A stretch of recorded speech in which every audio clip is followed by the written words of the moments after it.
ও কবরের মাটি, নাফরমানকে দুই পাশ থেকে এমন ভাবে চাপ মারো, এক পাজরে হাত দিয়ে অন্য পাজরে মিশাইয়া দাও, আমার কাছে কোনো খাতির হবে না। ও মুসাফির বান্দগাটুরি বহু দূরে ঠিকানা, আলভি জানা কালভি জানা কবর আখের ঠিকানা।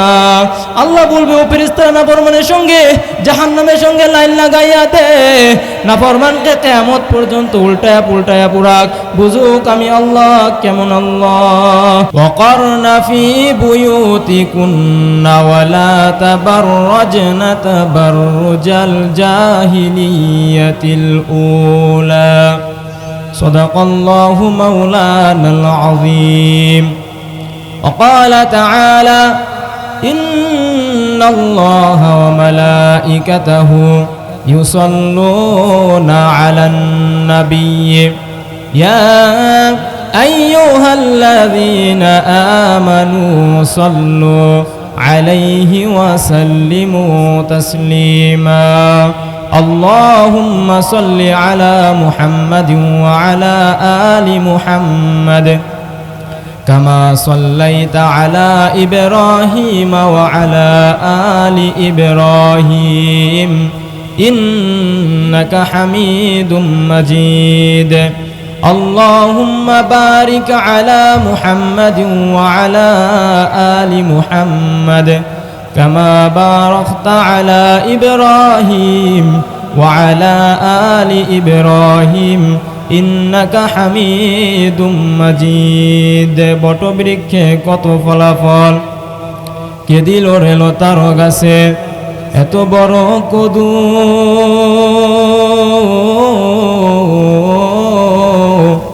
কারিয়া দেশে মৌমাছিরা মৌচাকে দেয় মধু, শিমুল গাছে কে দিল রে নরম নরম তুলা, কারিয়া দেশে চৈত্র মাসে জমিন মাঝে ধুলা, মরিচ গাছে কে দিল রে মরিচি এত ঝাল, কারিয়া দেশে ভাদ্র মাসে পাকে গাছে তাল, মায়ের মনে কে দিল রে জগত ভরা মায়া, কারিয়া দেশে প্রচণ্ড রোদে গাছের নিচে বসলে পাই কার আদেশে ছায়া রে, কার আদেশে ছায়া। বিদেশেতে যদি কারো সন্তান মারা যায়, পশু পাখি না জানিতে জানে তাহার মায়, মাঠ ভরা ওইকে দিল রে সবুজ শ্যামল ধান, পাখির কণ্ঠে কে দিল রে মিষ্টি মধুর গান। চিন্তা করে দেখো মানুষ, এসবই হলো আল্লাহ তাআলার দান। কালেমা পড়েন লা ইলাহা ইল্লাল্লাহ, লা ইলাহা ইল্লাল্লাহ, আরো জোরে লা ইলাহা ইল্লাল্লাহ, লা ইলাহা ইল্লাল্লাহ মুহাম্মাদুর রাসূলুল্লাহ। সকলে বলি সাল্লাল্লাহু আলাইহি ওয়াসাল্লাম। এই কুরআনুল কারীম আল্লাহ রাব্বুল আলামিন বিশ্বনবী রহমাতুল লিল আলামিন সাইয়্যিদুল মুরসালিন খাতামুন নবিয়্যিন সাইয়্যিদুনা জনাবে মুহাম্মদুর রাসূলুল্লাহ সাল্লাল্লাহু আলাইহি ওয়াসাল্লামের মাধ্যমে মানব জাতিকে দান করেছেন। সম্মানিত উপস্থিতি, মানব জীবনের এমন কোনো দিক নেই যেই দিকে কোরআনের হেদায়েত নাই। মানব জীবনে এমন কোনো সমস্যা নেই যার সমস্যার সমাধান আল্লাহ রাব্বুল আলামিন কোরআনুল কারীমের মধ্যে দেয় নাই। সব সমস্যার সমাধান আল্লাহ তাআলা কোরআনুল কারীমের মধ্যে দিয়ে দিয়েছেন। আল্লাহ তাআলা বলেন, ওয়ানাজ্জালনা আলাইকাল কিতাবা তিবয়ানাল লিকুল্লি শাই। আমি আল্লাহ তাআলা কোরআনুল কারীম নাজিল করেছি, সব সমস্যার সমাধান আমি এই কোরআনুল কারীমের মধ্যে দিয়ে দিয়েছি। বলেন সুবহানাল্লাহ। তাহলে সমাধান পেতে হলে কোথায় আসতে হবে? কোরআনের কাছে। কোথায় আসতে হবে? সমাধান চাও যদি জীবনে মরণে ফিরে যাও খুঁজে নাও চোখ রাখো কোরআনে সমাধান চাও যদি জীবনে মরণে ফিরে যাও খুঁজে নাও চোখ রাখো কোরআনে তবেই পাবে সুখ শান্তির ঠিকানা তবেই পাবে সুখ শান্তির ঠিকানা যদি মেনে নাও তুমি মনে প্রাণে সমাধান চাও যদি জীবনে মরণে ফিরে যাও খুঁজে নাও চোখ রাখো কোরআনে সমাধান পেতে হলে কোথায় চোখ রাখতে হবে কোরআনে আমার মা বোনরা কোথায় চোখ রাখে টেলিভিশনে কথা বলো ঠিক না বে ঠিক সম্মানিত ভাইয়েরা সম্মানিত মা বোনেরা সব সমস্যার সমাধান আল্লাহ তাআলা কোরআনুল কারীমের মধ্যে দিয়ে দিয়েছেন এই কোরআনুল কারীম এমন এক কিতাব এমন এক গ্রন্থ যে কোরআনুল কারীমের দিকে তাকাইলেও সওয়াব দেখলেও সওয়াব ধরলেও সওয়াব পড়লেও সওয়াব বলেন সুবহানাল্লাহ আজকে পৃথিবী অশান্ত পৃথিবী মানুষের মন অশান্ততে পরিণত হয়েছে এখন যদি আমরা শান্তি পেতে চাই তাহলে কোরআনুল কারীমের কাছে আসতে হবে কোথায় আসতে হবে কোরআনুল কারীমের কাছে এই কোরআনুল কারীম থেকে আমি একখানা আয়াত তেলাওয়াত করেছি এই সূরাতুল আহজাবের 33 নম্বর আয়াত কয় নম্বর আয়াত 33 নম্বর আয়াত এই আয়াতের আলোকে কিছু কথা বলার চেষ্টা করব মা তাওফীকি ইল্লা বিল্লাহ সকলে বলি আমিন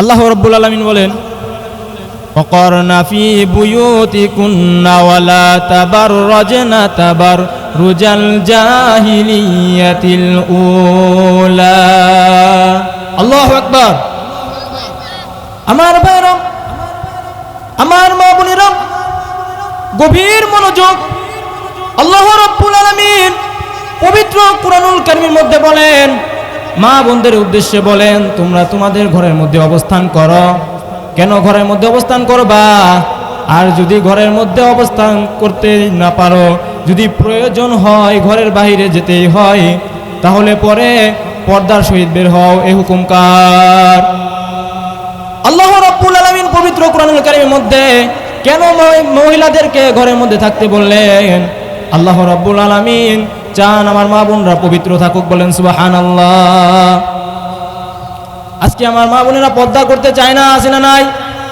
আরো জোরে বলেন আছে না নাই আল্লাহ রাব্বুল আলামিন কোরআনুল কারীমের মধ্যে পর্দাকে ফরজ করে দিয়েছেন নামাজ যেমন ফরজ রোজা যেমন ফরজ পর্দাটাও কিন্তু ফরজ আমার মা বোনেরা প্রয়োজন যদি হয় ঘর থেকে বের হন কোনো অসুবিধা নাই কিন্তু পর্দা করে বের হন হুকুম কার আরো জোরে বলেন কার আল্লাহ রাব্বুল আলামিন পর্দাকে ফরজ করে দিয়েছেন আমাদের মা বোনদেরকে অনুরোধ করে বলি পায়ে হাত দিয়ে বলি মা বোনেরা ঘর থেকে যদি বের হতে হয় পর্দা করে বের হন আল্লাহ রাব্বুল আলামিন পর্দাকে ফরজ করে দিয়েছেন মা বোনদেরকে চার দেয়ালের মধ্যে বন্দী করে রাখেন নাই আল্লাহ রাব্বুল আলামিন বলেন তোমরা ঘরে অবস্থান করো যদি প্রয়োজন হয় বাহির হইতে পারবা তবে পর্দার সহিত বের হও আমার মা বোনেরা পর্দা আল্লাহ রাব্বুল আলামিন ফরজ করে দিয়েছেন আপনারা কেন পর্দা করবেন না আপনারা কেন আল্লাহর হুকুম মানবেন না আল্লাহ রাব্বুল আলামিন আপনাদের জন্য জান্নাতে যাওয়া সহজ করে দিয়েছেন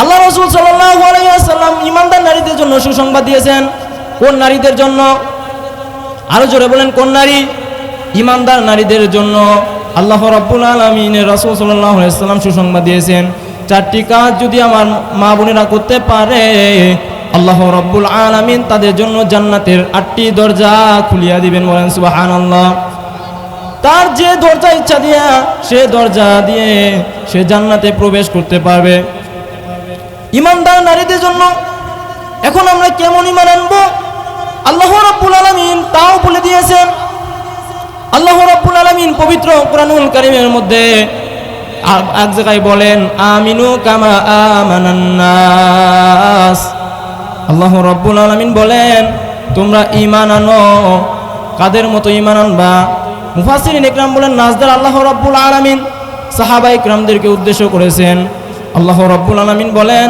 তোমরা ঈমান আনো যেভাবে সাহাবা ইকরাম ঈমান আনছেন বলেন সুবহানাল্লাহ তাহলে আমাদের কেমন ঈমান আনতে হবে সাহাবা ইকরাম যেভাবে ঈমান আনছেন ঠিক সেভাবে ঈমান আনতে হবে এই হুকুম কার? আল্লাহ তাআলা। কার হুকুম? আল্লাহর হুকুম। আল্লাহ রব্বুল আলামিন কেন সাহাবা ইকরামদেরকে বললেন? অথচ আজকে দেখা যায় আমার মা বোনেরা মডেল বানায়, সাহাবা ইকরামদের নয়, মডেল বানায় হলিউড বলিউড এসব নায়ক নায়িকাদের। কথা বলো ঠিক না ঠিক? আমার মা বোনদেরকে অনুরোধ করে বলবো, আল্লাহ রব্বুল আলামিন সাহাবা ইকরামদেরকে মডেল বানানোর জন্য বলেছেন। সাহাবা ইকরাম যেভাবে ঈমান আনছেন সেভাবে আল্লাহ রব্বুল আলামিন ঈমান আনার কথা বলছেন। আল্লাহ বলেন, আমিনু কামা আমানান নাস। আল্লাহ রব্বুল আলামিন বলেন, ঈমান আনো সাহাবা ইকরাম কেমন ঈমান আন, যেমন ঈমান আনছেন।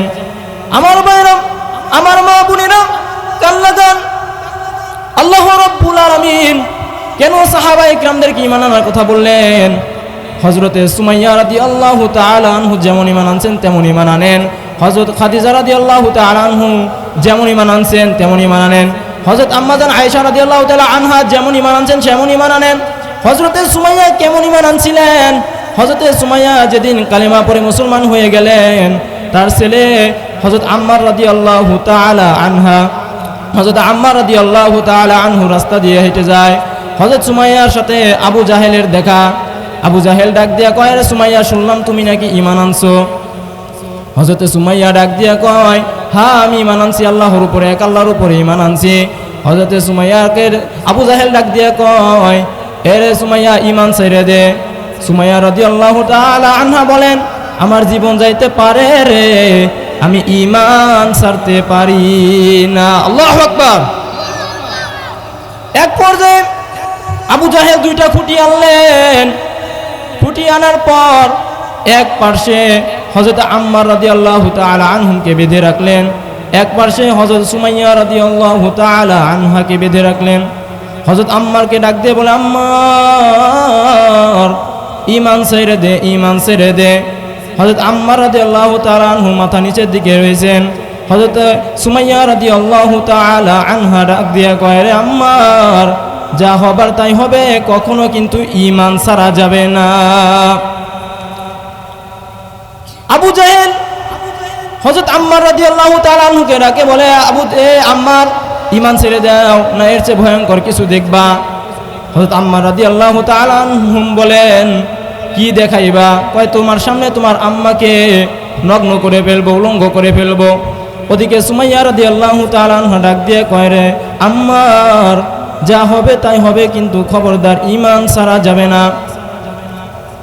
এক পর্যায়ে হযরত সুমাইয়া রাদিয়াল্লাহু তাআলা আনহাকে একটা একটা কাপড় খুলে আর বলে, ঈমান ছাড়, ঈমান ছাড়। সুমাইয়া রাদিয়াল্লাহু তাআলা আনহা আবার বলেন, জীবন যাইতে পারে রে, ঈমান দিতে পারি না। হযরত সুমাইয়া রাদিয়াল্লাহু তাআলা আনহা যখন ঈমান ছাড়ে না, তখন হযরতে সুমাইয়া রাদিয়াল্লাহু তাআলা আনহুকে এক পর্যায়ে বর্ষা দিয়ে আঘাত করতে করতে লজ্জাস্থানে আঘাত করে ফেললেন। আঘাত করার পর হযরতে সুমাইয়া রাদিয়াল্লাহু তাআলা আনহাকে শহীদ করে দিলেন। আমার মা বোনেরা, তারা কেমন ঈমান আনছিলেন আর আমরা কেমন ঈমান আনলাম? ও মা বোন, পা হাত দিয়ে বলে যায়, ঈমান আনো সাহাবা ইকরাম যেভাবে ঈমান আনছেন। রে আম্মা, আপনাদের জন্য ঈমান যদি আনতে পারেন, মাত্র 4টি কাজ করলে আল্লাহ রব্বুল আলামিন আপনাদের জন্য জান্নাতের 8টি দরজা খুলে দিবেন। বলেন সুবহানাল্লাহ। তো আমরা সবাই 4টি কাজ করতে রাজি আছি না ইনশাআল্লাহ? আল্লাহ রাসূল সাল্লাল্লাহু আলাইহি ওয়াসাল্লাম হাদিসের মধ্যে বলছেন, মা বোনেরা যদি 4টা কাজ করতে পারে, আল্লাহ রব্বুল আলামিন তার জন্য জান্নাতের 8টি দরজা খুলে দিবেন। 1 নাম্বার, ইজা সাল্লাতিল মারআতা খামসাহা। 1 নম্বরে 5 ওয়াক্ত নামাজ। আমার মা বোনেরা, 5 ওয়াক্ত নামাজ যদি পড়তে পারেন, আল্লাহ রব্বুল আলামিন আপনার জন্য জান্নাতের 8টি দরজা খুলে দিবেন। বলেন সুবহানাল্লাহ। আমার মা বোনেরা, কেমন নামাজ পড়বেন না? কিয়ামতের ময়দানে আল্লাহ রাব্বুল আলামিন সর্বপ্রথম নামাজের হিসাব নেবেন। নবী আমার বলেন, আউয়ালু মা ইউহাসাবু বিহিল আবদু ইয়াউমাল কিয়ামাতিস সালাহ। কিয়ামতের ময়দানে আল্লাহ রাব্বুল আলামিন সর্বপ্রথম নামাজের হিসাব নেবেন। রাসূল আমার বলেন, আস-সালাতু মিরাজুল মুমিনিন। নামাজ হলো মুমিনদের জন্য মেরাজ স্বরূপ।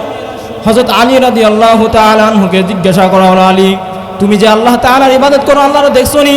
হযরত আলী রাদিয়াল্লাহু তাআলা আনহু ডাক দিয়ে কয়, আমি ওই আল্লাহর ইবাদত করি না যে আল্লাহকে আমি আলী দেখি না।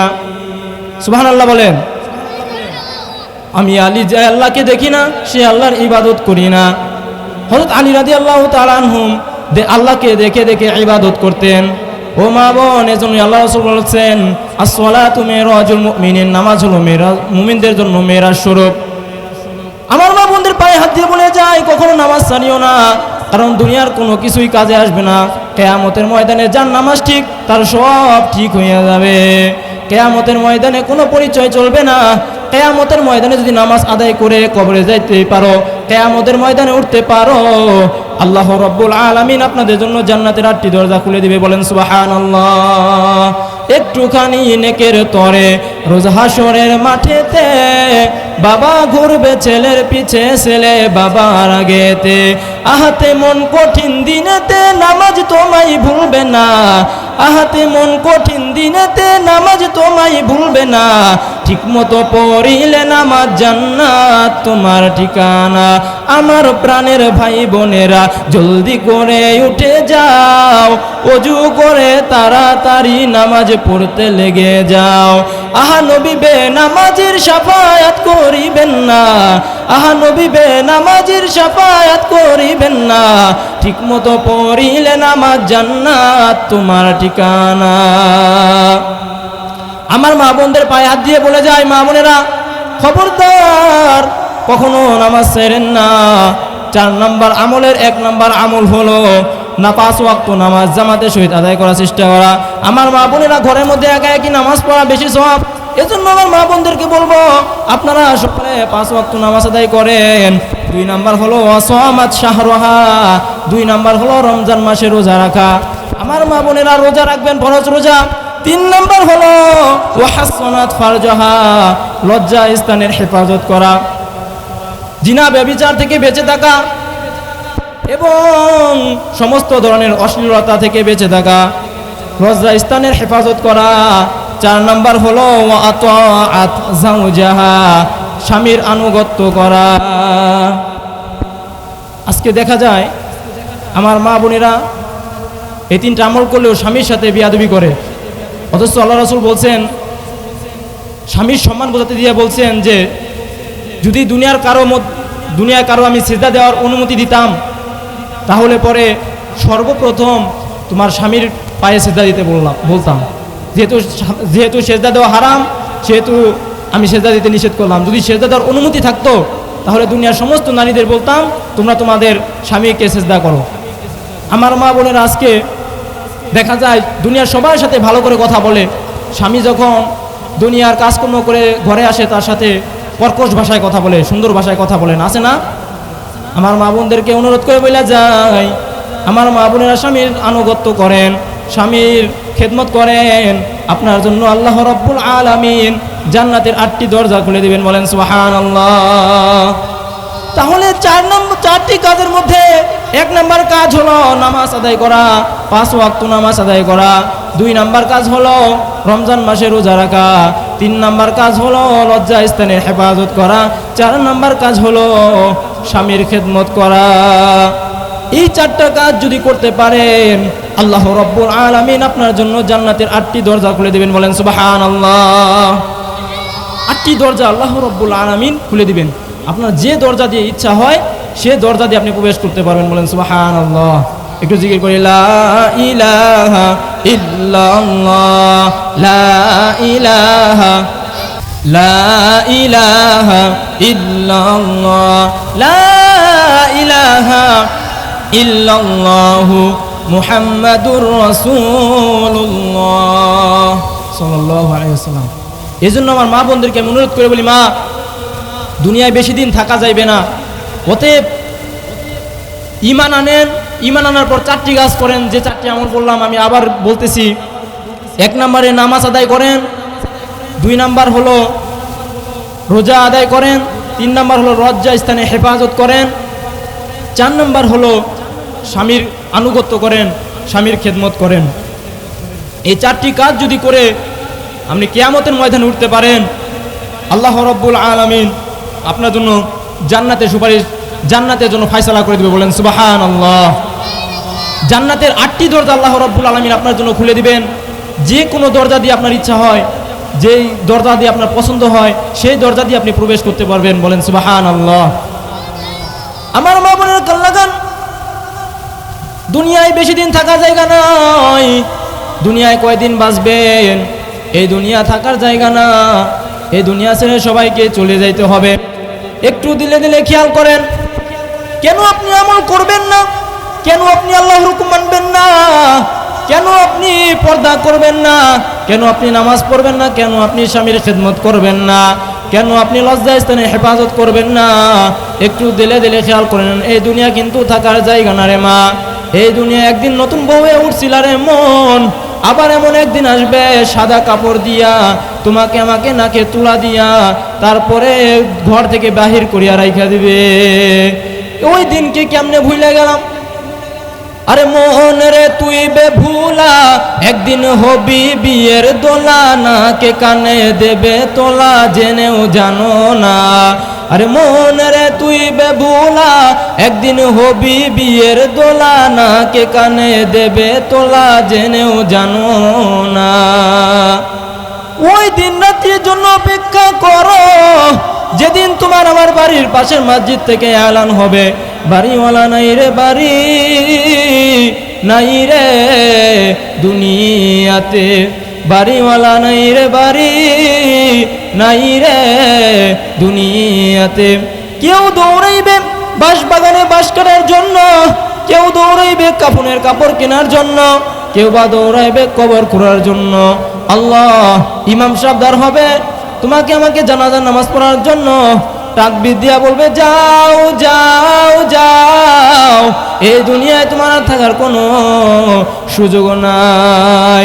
নাফরমান হইয়া যদি কবরে যাও, কবরে শোয়ার পর দেখবা ডানের দিকে তাকায় দেখবা মাটি, বামের দিকে তাকায় দেখবা মাটি, নিচে মাটির বিছানা, উপরেতে চাপা মাটি, ভাইগা যাইতে পারবা না। নাফরমান এখন দিক বেদিক না পাইয়া আমার আল্লাহকে রাখবে, আল্লাহ আল্লাহ আল্লাহ। আমার মালিক উত্তর দিবে, ওর নেমো খারাম, দুনিয়ায় থাকা অবস্থায় আমার সমস্ত নিয়ামত ভোগ করছস, আমার হাত দিয়ে কাজকর্ম করে খাইছস, আমার দেওয়া পা দিয়ে চলছস, আমার দেওয়া চক্ষু দিয়ে দেখছো, আমার দেওয়া নাক দিয়ে শ্বাস টানছো এবং ছাড়ছো, আমার দেওয়া মস্তিষ্ক দিয়ে বিভিন্ন চিন্তা করে বিভিন্ন জিনিস আবিষ্কার করছো, আমার দেওয়া জবান দিয়ে তুমি কথা বলছো। দুনিয়ায় থাকা অবস্থায় জবান দিয়ে তুমি তোমার আব্বাকে ডাকছো, আব্বার কলিজাটা ঠান্ডা হয়ে গেছে, আম্মাকে ডাকছো, আম্মার কলিজাটা ঠান্ডা হয়ে গেছে, নেতাকে ডাকছো, নেতার কলিজাটা ঠান্ডা হয়ে গেছে। তুই যদি ওই অবস্থায় আমাকে একবার কইয়া ডাক দিতি, আমি আল্লাহর কুদরতি অন্তরটা ঠান্ডা হইয়া যাইতো। ইনি মুখারাম, দুনিয়ায় তোকে আমি পরীক্ষার হলে পাঠাইছিলাম, তোদেরকে আমি ঢিম দিছিলাম, আমহিল হুম রুয়াইদা, আমি তোদেরকে ঢিল দিছিলাম, স্বাধীনতা দিছিলাম, স্বাধীনতা পাইয়া ধরাকে সরা জ্ঞান মনে করো নাই। এ বান্দা আমি তোকে ফজরে ডাকলাম পাইলাম না, মুয়াজ্জিন তোকে ডাকলো আসসালাতু খায়রুম মিনান নাওম, ঘুমের চেয়ে নামাজ ভালো, আর তুমি ঘুমাইও না, ঠিক মতো পড়িলে নামাজ জান্নাত তোমার ঠিকানা। মুয়াজ্জিন ফজরে ডাকলো পাইলাম না, জোহরে ডাকলো পাইলাম না, আসরে ডাকলো, মাগরিবে ডাকলো, এশায় ডাকলো পাইলাম না। এ বান্দা আমি তোকে ওয়াজের ময়দানে ডাকলাম, বান্দা আয় আয়। এ বান্দা আমি তোকে ওয়াজের ময়দানে পাইলাম না, আমি তোকে ইস্তিমার ময়দানে ডাকলাম পাইলাম না। এ বান্দা তোকে আমি কত ডাকলাম পাইলাম না। দুনিয়ায় থাকা অবস্থায় তুই যেরকম আমাকে ভুইলা গেছিলি, এখন অন্ধকার কবরে আসছো, এখন তো দল নাই, দলে নেতা নেত্রী নাই, টাকার গরম নাই, ক্ষমতার গরম নাই, সৌন্দর্যের গরম নাই। তুই যে আমাকে দুনিয়ায় থাকা অবস্থায় ভুইলা গেছিলি, এখনো আমি তোকে ভুইলা গেলাম। ও কবরের মাটি, নাফরমানকে দুই পাশ থেকে এমন ভাবে চাপ মারো, এক পাজরে হাত দিয়ে অন্য পাজরে মিশাইয়া দাও, আমার কাছে কোনো খাতির হবে না। ও মুসাফির বান্দগাটুরি, বহু দূরে ঠিকানা, আলভি জানা কালভি জানা কবর আখের ঠিকানা। আল্লাহ বলবে ও ফেরেশতারা নাফরমানের সঙ্গে জাহান্নামের সঙ্গে লাইন লাগাইয়া দে, নাফরমানকে কিয়ামত পর্যন্ত উল্টায়া পুল্টায়া পুরাক, বুঝুক আমি আল্লাহ কেমন আল্লাহ। আমাকে প্রতিদিন কবর ডাকে, ও আব্দুল করিম, ও রহিমা খাতুন, আমি একা একের ঘর, আমি অন্ধকারের ঘর, আমি পোকামাকড়ের ঘর।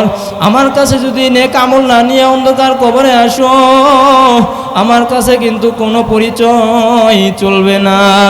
যদি চলতোই বাজান, আল্লাহ রাসূল সাল্লাল্লাহু আলাইহি ওয়াসাল্লাম তার প্রিয় কন্যা হযরত ফাতিমা রাদিয়াল্লাহু তাআলা আনহাকে ডাক দিয়া কয়, ইয়া ফাতিমা তু আনকিযি নাফসাকি মিনান নার, ও ফাতিমা নিজে আমল করো, তারপরে কিন্তু কবরে যাইও।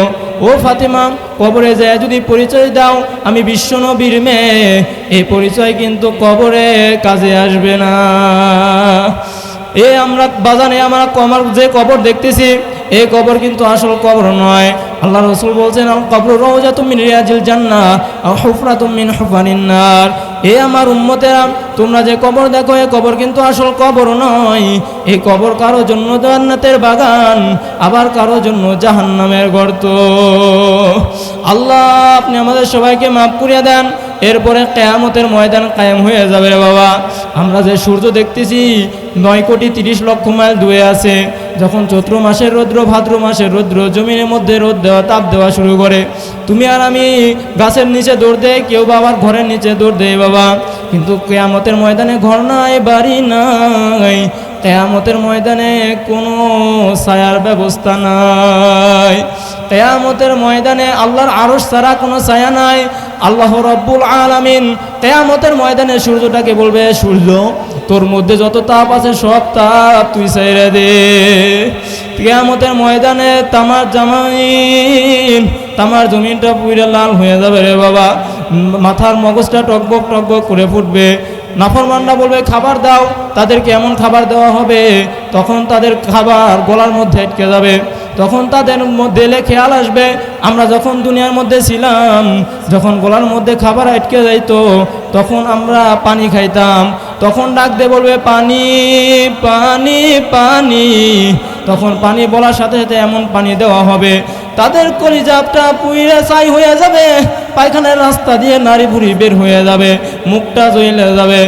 বাজান দুনিয়া কিছুই না, এখনো সময় আছে। ফেরো ফেরো ফেরো, আমার রবের দিকে ফেরো, আল্লাহর হুকুম অনুযায়ী জীবনটাকে পরিচালনা করাও। আমার মা বোনদের জন্য যে 4টা আমল বললাম, ওই 4টা আমল করিয়া তারপরে কবরে যাইও। কেউ গুনাহ লইয়া অন্ধকার কবরে যাইও না। আমিও দোয়া চাই, আপনারাও দোয়া করবেন।